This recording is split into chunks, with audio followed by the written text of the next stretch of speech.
ഇത്രയും കുറെ ആൾക്കാരുടെ PR ഒക്കെ ഇപ്പോൾ പുറത്തു വന്നിട്ടുണ്ട്. ഞാൻ ചലഞ്ച് ചെയ്യുക, ആർക്കെങ്കിലും എൻ്റെ പെയ്ഡ് PR-ന്റെ കാര്യങ്ങൾ ഡീറ്റെയിൽസ് പുറത്ത് കൊണ്ടുവരാൻ പറ്റുമെങ്കിൽ ഞാൻ ഇത് പബ്ലിക്കായിട്ട് ചലഞ്ച് ചെയ്യുക. അത് ചെയ്ത് കഴിഞ്ഞിട്ട് പുറത്തോട്ട് വരിക.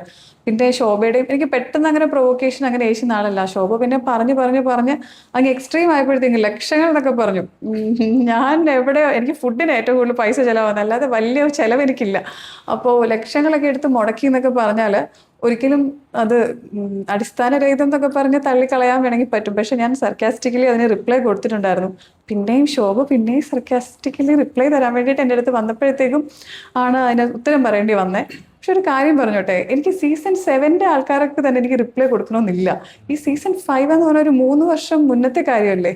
അപ്പൊ ശോഭയ്ക്ക് വേറെ പണിയൊന്നുമില്ലേ? ശോഭയ്ക്ക് അവിടെ യുദ്ധങ്ങൾ ഇപ്പോഴും നടക്കുന്നുണ്ടെന്നാണ് എൻ്റെ അറിവ്. സീസൺ 5 കണ്ടസ്റ്റൻസുമായിട്ട് അത് ജയിച്ചിട്ട് ശോഭ വാ, അത് കഴിഞ്ഞിട്ട് 7 കയറാം. അവിടെ തന്നെ തോറ്റിരിക്കുവാണ് ഇതുവരെ കണ്ടെത്തി വെച്ചിട്ട്. അതൊക്കെ തീർത്തിട്ട് വന്നാൽ മതിയാവും. ശോഭയ്ക്ക് എനർജി വെറുതെ കളയാതിരിക്കും ശോഭ, അതെനിക്ക് പറയാനുള്ളൂ.